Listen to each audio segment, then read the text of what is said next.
વડનગરના ઐતિહાસિક વારસાને હવે હરિયાળીનું કવચ મળી ગયું છે। મુખ્યમંત્રી ભૂપેન્દ્ર પટેલના માર્ગદર્શન હેઠળ ગુજરાત સરકાર અને હાર્ટફુલનેસ ઇન્સ્ટિટ્યૂટ સંયુક્તપણે વડનગરના 8 ઐતિહાસિક સ્થળો પર હજારો દુર્લભ વૃક્ષનું વાવેતર કર્યું છે। આ અભિયાન ગ્રીન ગુજરાત ગ્રીન ઇન્ડિયાના સંકલ્પને સિદ્ધ કરવાની દિશામાં એક મક્કમ ડગલું છે। વિજ્ઞાન અને પ્રકૃતિના સમન્વયથી વડનગરની આબોહવામાં બદલવાનો આ પ્રયાસ એક નવી મિસાલ પેશ કરી રહ્યો છે। નમસ્કાર, હું છું મમલ અને અમારા વિશેષ કાર્યક્રમમાં તમારું સ્વાગત છે। પર્યાવરણ જતનના આશયથી વડનગરમાં રાજ્ય સરકાર અને હાર્ટફુલનેસ ઇન્સ્ટિટ્યૂટ દ્વારા વ્યાપક વૃક્ષારોપણ હાથ ધરાયું છે। તોરણ હોટલ, લતેરી વાવ અને વિષ્ણુપુરી તળાવ જેવા ઐતિહાસિક વિસ્તારોમાં રુદ્રાક્ષ, મહોગની અને ગોલ્ડના વેમ્બુ જેવી દુર્લભ પ્રજાતિના વૃક્ષો ઉછેરવામાં આવી રહ્યા છે।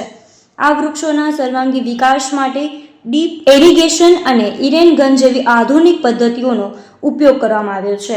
વૈજ્ઞાનિક અભિગમ સાથેનું આ આયોજન દરેક છોડને ઘટાદર વૃક્ષ બનાવવાની ખાતરી આપે છે, જેથી ભવિષ્યમાં કુદરતી ઇકોસિસ્ટમ વધુ મજબૂત બને અને વાતાવરણની શુદ્ધતા જળવાય।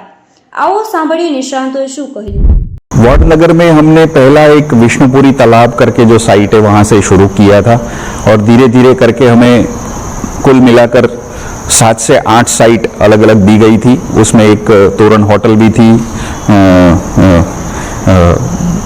विष्णुपुरी तालाब भी था, अंबाजी कोठा तालाब भी था, कीर्ति तोरण भी था। तो वहाँ पे हमने करीब 20,000 से 50,000 हमने पेड़ लगाए हैं ये सभी साइट को मिला के, और ये कार्य अभी अविरत चल रहा है जिसको हम मेंटेन कर रहे हैं। जब प्लांट्स ग्रो करता है तब वो एनवायरनमेंट को चेंज कर देता है, क्लाइमेटिक कंडीशंस चेंज हो जाती हैं, बारिश इंक्रीज होता है, टेम्परेचर्स रिड्यूस होती हैं और वहाँ का वातावरण मतलब oxygen levels, underground water levels, ये सब चीज बदल जाती है। આ સમગ્ર મામલે આપ શું વિચારો છો, કોમેન્ટ કરીને અમને જરૂરથી જણાવજો। અત્યાર માટે બસ આટલું જ। ધન્યવાદ।